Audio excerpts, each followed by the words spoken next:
But in order that the multitude of intellects may not lead to a composition in the divine intellect, the manner in which these many intellects are understood must be investigated. But this multitude cannot be so understood as if they had many things understood as being distinct in God. For if these things were understood, they would be the same as the divine essence, and thus some multitude would be placed in the essence of God, which has been removed in many ways above. Or they would be superadded to the divine essence, and thus there would be some accident in God, which we have shown above to be impossible.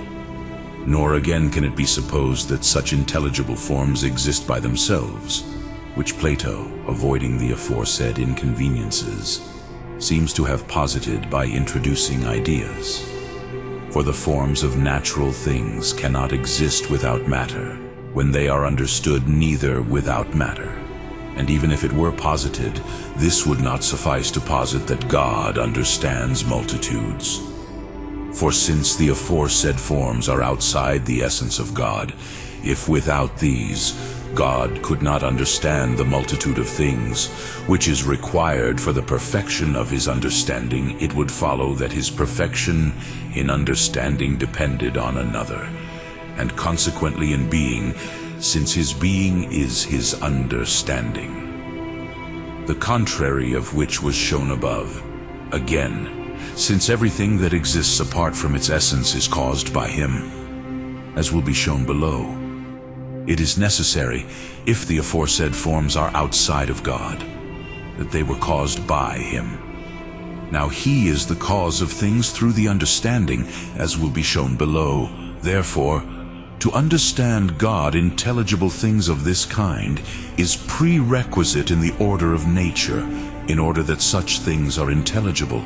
Therefore God does not by this mean multitude, because many intelligible things exist by themselves outside of him.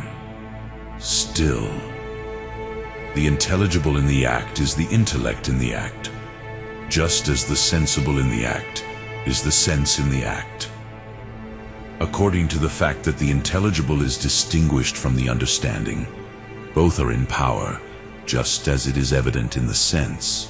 For neither is the seen actually seeing, nor is the visible actually seen, except when the seen is informed by the visible form, so that the seen and the visible become one.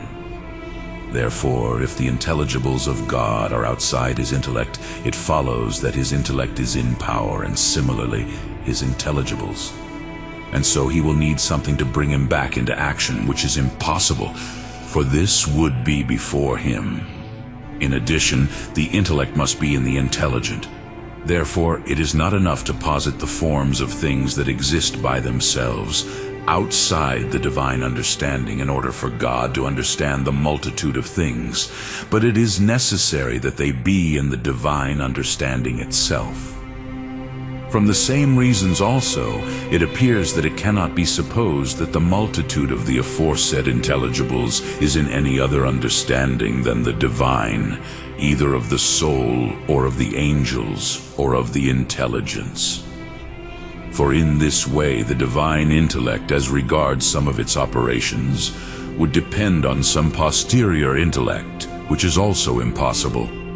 Just as things subsisting in themselves are from God, so also things that are in things. Hence also for the existence of the aforesaid intelligibles in any of the later understandings, it is necessary to understand the divine, through which God is the cause. It also follows that the divine intellect is in power, when its intelligibles are not joined to it.